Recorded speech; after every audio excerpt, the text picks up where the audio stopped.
Quem vai decidir isso é quem entende de uma forma pragmática. Desde a semana passada, os bancos já podem cobrar uma taxa de até 0,25% de novos clientes sobre limites de cheque especial. A medida tem como base uma resolução do Conselho Monetário Nacional, que também definiu um limite de até 8% ao mês nessa modalidade. E para entender melhor sobre a nova regra, eu recebo aqui no estúdio o professor de Economia Internacional, Roberto Dumas. Olá, muito bom dia, obrigada pela presença. Isa, bom dia. Bom, Roberto, o que diz então essa resolução do CMN sobre o tabelamento do juro do cheque especial? Como você mesmo colocou, você não chega a ser um tabelamento como diz o presidente do Banco Central, apesar de eu discordar um pouquinho. O que ele quer dizer? Nenhum banco pode cobrar mais do que 8% ao mês num cheque especial. E, além disso, você tem uma tarifa, além dos 8%, você tem uma tarifa de 0,25% ao mês para toda parte do cheque especial, do limite que você não utilizar, com isenção de até R$500. O que eu quero dizer com isso? Vamos supor que o banco te dá um cheque especial, um limite de R$600. Você não usa esse limite. R$500 desses R$600 estão isentos da tarifa de 0,25, estão isentos. Agora, os R$100 não. Esses R$100 você vai ter que pagar 0,25% de R$100, ou seja, R$0,25. Usando ou não o cheque especial. Usando ou não o cheque. Agora, provavelmente, vamos usar um outro exemplo. Você vai usar o dinheiro. Então, vamos fazer uma conta até mais simples. Eu te dei R$1.000. R$1.000 e você usou. E desses R$1.000, no máximo, não é o mínimo, é o máximo que eu posso cobrar. Por exemplo, tem outros bancos que já estão falando que vão cobrar menos, mas vamos usar o máximo. Desses R$1.000 de cheque especial, 8% eu vou te cobrar. Então, R$80 você vai ter que me pagar. Acabou. Por mês. Aí você fala, mas R$8 por mês? Veja, R$8 por mês significa 150% ao ano. Melhorou? Tá horrível ainda, mas melhorou muito porque até 3 meses atrás era 14,5% ao mês, que dava 358% ao ano. E a Selic está 4,5% ao ano, que é 0,37% ao mês. Mas volta, eu te dei R$1.000 de empréstimo, 8% eu vou te cobrar. Então, R$80 você tem que pagar. Ficou claro? Desses R$1.000, 500 estão isentos da tarifa. Então, R$500 estão isentos, mas R$500 não estão isentos. Então, desses R$500 aí, você vai pagar 0,25%. 0,25% vai dar 1,25%. De novo, 0,25% de R$500, 1,25%. Quanto você pagou? R$80. Lembrou dos R$80?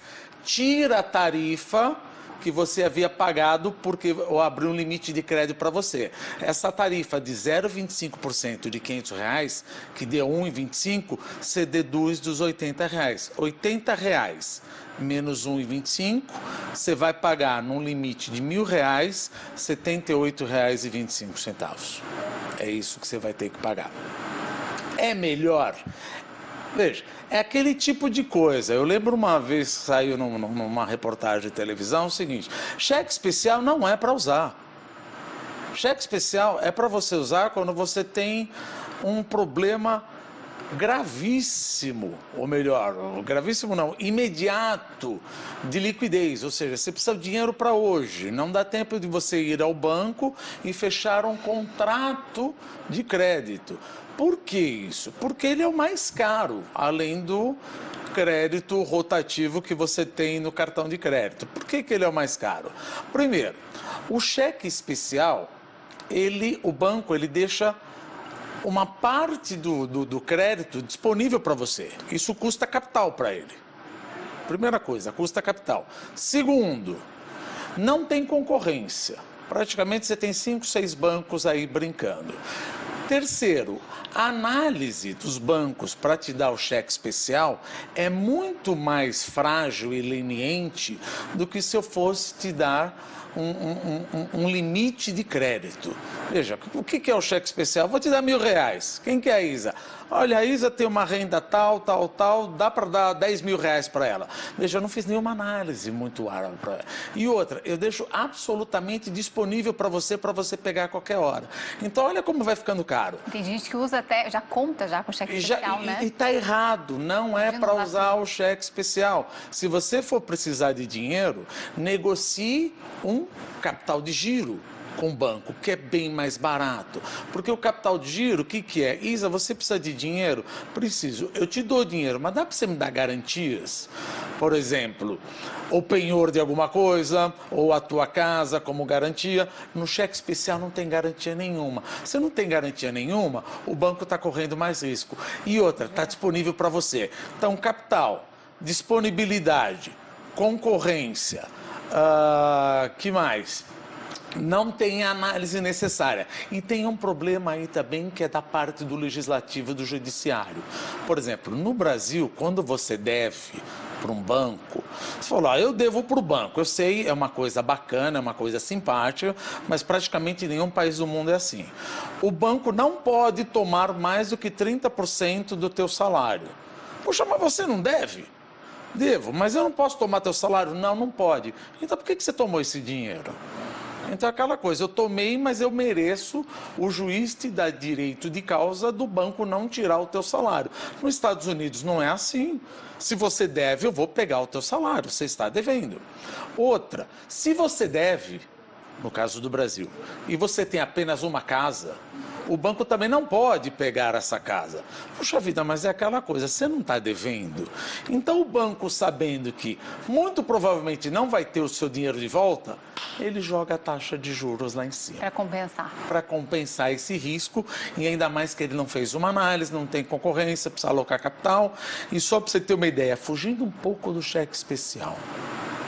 O spread bancário no Brasil hoje é um dos mais altos do mundo, perdendo apenas para Madagascar. O spread de pessoa física, não estou nem falando de cheque especial, como um todo, dá 38%. O que é spread? É o custo de que o banco toma o dinheiro para o custo que ele dá. Essa diferença dá 38%. E no mundo? 5,5%. E na América Latina, 7,5%. Em Taiwan, Estados Unidos, não passa de 1,5%. Mas por que isso é tão caro? Por exemplo, porque você sabe que quando você vai dar um calote no banco ou entra numa recuperação judicial numa empresa, geralmente, na média, você recupera 14% o banco recupera 14% do que está devendo e leva no mínimo 4 anos. Nos Estados Unidos, na Europa e no Japão, você recupera de 80% a 90% e não leva mais do que 1 ano. O banco fala, olha, como eu não vou receber, a minha taxa de juros vai lá em cima. Ninguém está dizendo que a concorrência não é importante. É óbvio que é importante. Mas isso faz com que esse mecanismo ou esse tipo de empréstimo fique mais caro e também os outros tipos de empréstimo, como capital de giro, também fique mais caro. Bom, e Roberto, além do limite de 8% ao mês, os bancos vão poder cobrar uma tarifa extra sobre esses limites? É aquele 0,25%. É o 0,25%. É aquele 0,25%. Se você não usar, você vai cobrar 0,25% com exceção dos R$500. Você tem R$500 de isenção aí. Agora, você tem alguns prós e contras isso daí. Vamos falar dos prós. Porque você fala, mas você é a favor ou é contra? Nós vamos falar o que é pró e contra e a gente depois decide, olha, no frigir dos ovos, o que seria melhor. O que é pró? Veja, eu sou um cara liberal. O governo é uma pessoa, é liberal, mas existem falhas de mercado. E no mercado de cheque especial, existe falha de mercado. Por que existe falha de mercado? Quem toma cheque especial?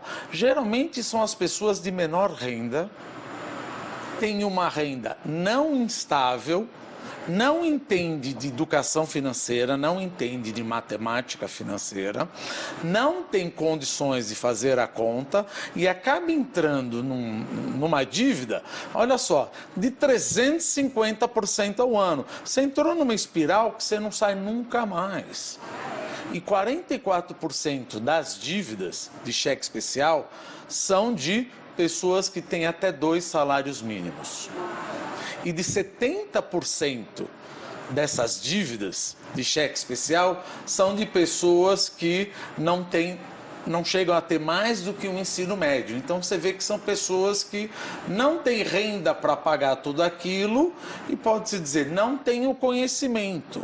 Então deveria, na minha opinião, ter uma regulamentação, falar, olha, se você não tem renda suficiente, se você não tem conhecimento financeiro, se você não tem poupança, ou mesmo que você tenha renda, essa renda é instável, você está ceifado do cheque especial. Tipo um perfil, né? Um filtro para como acontece com o empréstimo, né? Não tem, porque aí você sabe que 350%. Então isso é uma falha de mercado que o Banco Central tentou fazer. Bom, então você é a favor? Não, tem o lado contra. Qual é o lado contra? Como nós falamos, aqueles que tomam cheque especial são as pessoas de menor nível de conhecimento e com salário mínimo menor. Se eventualmente os bancos acabarem, vamos assim, conjecturando, os bancos acharem que você não vale 8% ao mês, que isso é muito arriscado, o que eu faço? Eu corto o teu limite de crédito especial. Como você não tem conhecimento em mercado financeiro, onde você vai tomar dinheiro? Se bobear, você vai acabar caindo no agiota. Então tem esse risco. Falou, olha, eu não vou te dar um cheque especial porque eu fiz uma análise, apesar de ser uma análise en passant rápida, eu percebi que você não merece. Olha, se essa pessoa não tiver um conhecimento, o primeiro lugar que ela vai bater a porta vai ser num agiota. Então é complicado. Segundo ponto que a gente pode dizer que é contra. Cadê o liberalismo do mercado? Falou que era liberal, a gente lembra da época do cruzado, que tudo que é tabelado, ou seja, que você cerceia o movimento financeiro, não é bacana. Ou seja, você está falando para o banco, você não pode cobrar mais do que 8. Tá, eu posso não cobrar, mas se por acaso alguém não merecer o meu cheque, que eu cobre 8 e tenho que cobrar mais, eu ceifo essa pessoa do cheque especial e ela vai para a agiota. Então pode ocorrer uma probabilidade aí de não ter uma oferta. E, de novo, vai contra o discurso do governo, que é um discurso liberal. Então isso vai contra. E tem um terceiro ponto aí, eu tenho medo danado, que dizem, que eu já vi muitas vezes na internet, o Banco do Povo, que sempre tem aquela coisa do Banco do Povo, que ele quer cobrar não 8, mais 4, mais 2%. Fazer o bem, eu sempre falo, é bom.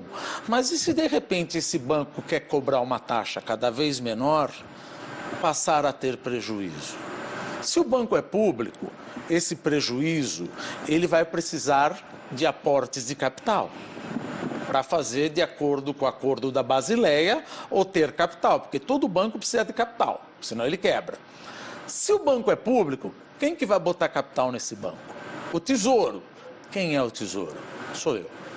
Então, no final das contas, eu tenho medo quando você começa a mexer nessas taxas de juros e pode ocorrer, não está acontecendo isso, de eventualmente uma intervenção, falar, vamos usar os bancos públicos, já fizemos isso, para aumentar o crédito e jogar a taxa de juros não a 8, mas vamos jogar a 2. E se eles tiverem prejuízo? Começarem a perder dinheiro. Ah, mas não vai perder. Tá bom, estou assumindo que estão perdendo.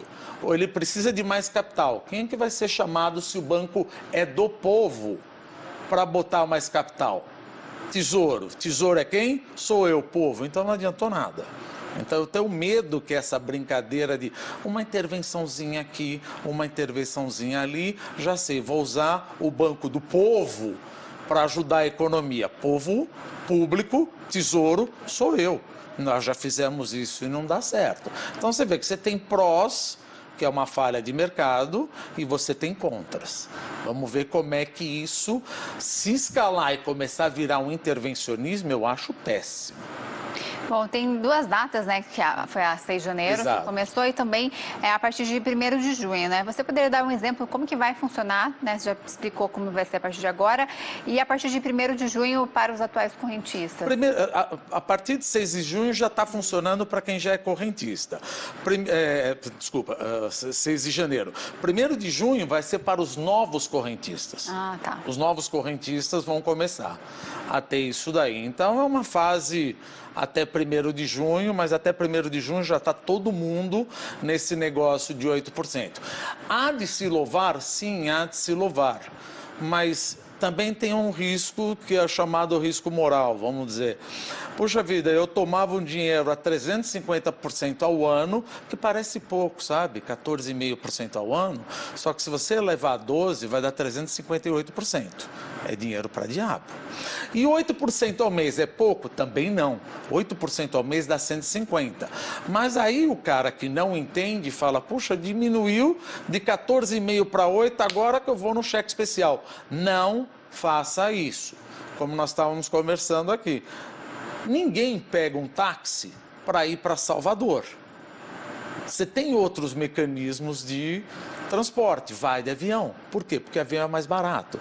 Então, por exemplo, se você tem uma dívida que você tem que pagar em 20, 30, 40, 50 dias, não entre no cheque especial.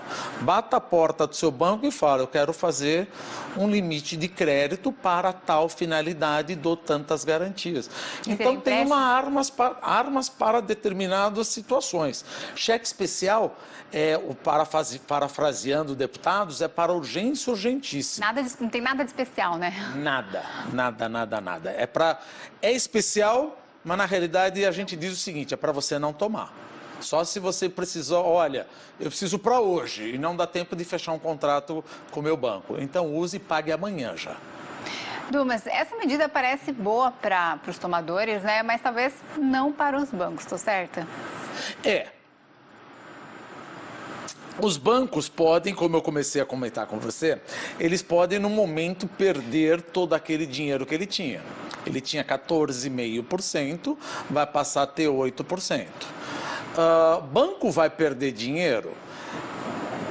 Se ele ganhava 14,5% e vai passar a ganhar 8%, se eu fazer uma análise rápida, sim, vai perder dinheiro. Mas, por outro lado, ele vai poder cobrar aquela tarifa de 0,25% de toda abertura de limite de crédito que você não vai usar. Então, já compensa por um lado. Mas será que essa compensação ajudou o banco a, no final, não perder dinheiro? Então, vamos combinar uma coisa. O banco não vai perder dinheiro, porque se por acaso ele perder dinheiro, eu tenho plena convicção que ele vai cobrar tarifa de um outro produto para compensar isso. Nunca sai perdendo. Não vai sair perdendo, e aí fica aquela coisa, você acaba entrando numa nebulosidade. Falou, olha, se eu perdi tanto aqui, vamos cobrar então uma outra tarifa de abertura de um outro crédito, ao invés de 0,28%, não estou falando de cheque especial, estou falando de outra coisa, cobra um fizinho maior aqui ou de uma outra operação para compensar. Então, respondendo, não acho que vai perder dinheiro. Mas o Boletim Focus, que é divulgado toda semana, né? A gente tem uma novidade aqui de dados econômicos, inclusive a gente vai falar daqui a pouco mais detalhado, mas o mercado financeiro reduziu a expectativa de inflação para este ano e passa a projetar um dólar menor no fim de 2020. Qual a sua opinião? É possível? A inflação eu acho possível. Dependendo como vai ser, quer dizer, são vasos de certa maneira comunicantes. Deixa eu me explicar melhor. Eu não acho que teremos uma apreciação cambial no ano de 2020. Tá? Eu acho, como eu digo sempre, o Brasil está muito animado. Eu vivo dizendo isso. Veja, você tem ainda a briga dos Estados Unidos com a China. Não tem nada a ver com o Bolsonaro isso. Ninguém está falando que é contra ou a favor do Brasil. Nós temos que fazer análise, como eu sempre digo, não torcer. Ninguém é contra o Brasil, ou contra isso ou contra aquilo. Na minha opinião, essa briga Estados Unidos e China não acaba na fase 1. Vai continuar, que é problema de propriedade intelectual e segurança nacional. Segundo, você tem o Brexit.